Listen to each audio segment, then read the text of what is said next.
Hello, and welcome to Day by Day True Crime Stories, the podcast where we explore a different crime or justice milestone from this day in history. I'm your host, Kona Gallagher, and today is October 14th. On this day in 2022, just before dusk in a quiet northeast Raleigh, North Carolina neighborhood, the first 911 calls came in. Shots fired. A neighbor was down, and then another.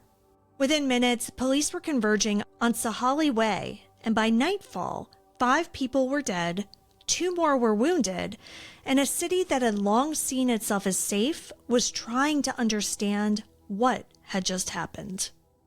Today, we're discussing the Raleigh River Trail shootings, a crime and a criminal that shocked a quiet community. Let's get started.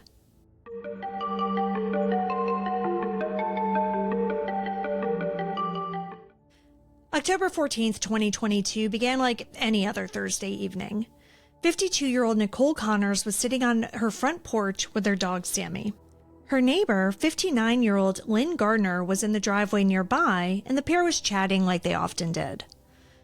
Then, suddenly, there was a burst of gunfire. By the time the first officers reached Raleigh Way, Nicole Connors was gone. Lynn Gardner was critically wounded, but alive. Sammy, the dog, who never left her side, had been shot too. A few blocks away on Osprey Cove Drive, 29-year-old Raleigh police officer Gabriel Torres was heading to his shift, still dressed in plain clothes. He didn't make it into work.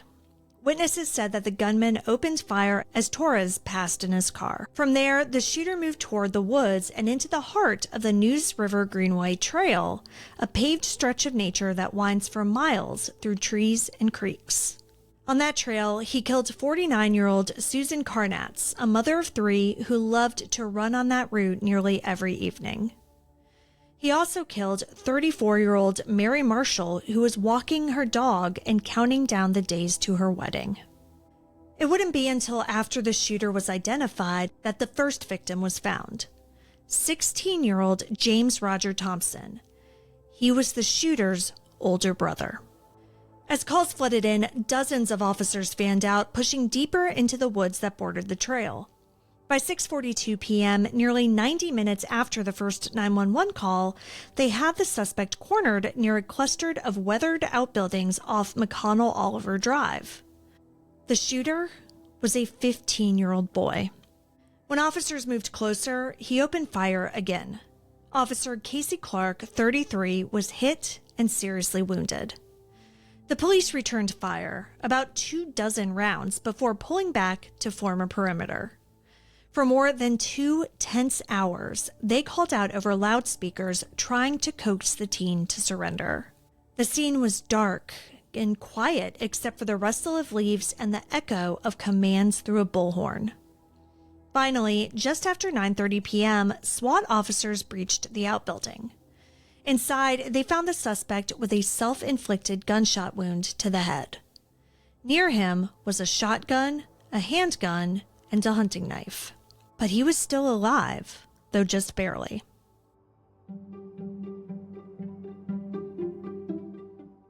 The shooter was identified as 15-year-old Austin Thompson and was rushed to Wake Med in critical condition. When the city woke up the next morning, everyone was still in shock. The victims' names and their stories began to fill the headlines. Nicole Connors, a friendly, big-hearted woman who everyone in the neighborhood knew. She loved to sit on her porch, chat with neighbors, and wave to joggers as they passed. Marcille Lynn Gardner was wounded, but alive. She was a survivor who had been talking with Nicole just moments before the shots. Officer Gabriel Torres, a Marine veteran, husband, and father. He was a police officer simply driving to his shift. Susan Carnatz, a marathon runner and mom of 3 boys, running the same greenway she'd run hundreds of times before. Mary Marshall, walking her dog and looking forward to her bridal shower the next week. And James Thompson, the shooter's own brother. He was a high school junior at Knightsdale High who was shot in the head and stabbed 57 times in the neck.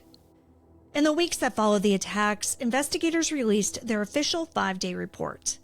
It detailed every minute: the first 911 call at 5:09 p.m., the police arrival within 7 minutes, and the final breach at 9:36 p.m. The district attorney confirmed that Austin's head wound was self-inflicted and no police bullets had struck him. He survived his injuries, and by the next year, prosecutors moved to try him as an adult on 5 counts of murder. His father later pleaded guilty to a misdemeanor charge for failing to secure one of the guns used. But none of it answered the question that everyone kept on asking: why? There was no manifesto, no obvious motive, and no long simmering feud. He was just a boy who turned his quiet neighborhood into a crime scene. As of this recording, Austin Thompson is still awaiting trial. It was originally scheduled for September 2025, but has been moved back to February 2026. A year after the shootings, families and neighbors came back to the trail, flowers in hand, and candles flickering along the path. They said the names of the victims out loud again, because remembering is what you do when there is no explanation. The city's report can tell us what happened and when and how, but it still can't tell us why. That blank space, the silence between facts, is what Raleigh still lives with today. 5 lives lost, 2 wounded, 1 community forever changed. Thank you for joining me on today's episode of Day by Day True Crime Stories. If you found this episode compelling, please subscribe, rate, and review the podcast. It'll help us grow. And be sure to join me again tomorrow as we explore another significant event in true crime history. Until then, stay safe, and remember that behind every headline is a life worth remembering. Day by Day True Crime Stories is a Little Monster production. Hey, you can do it!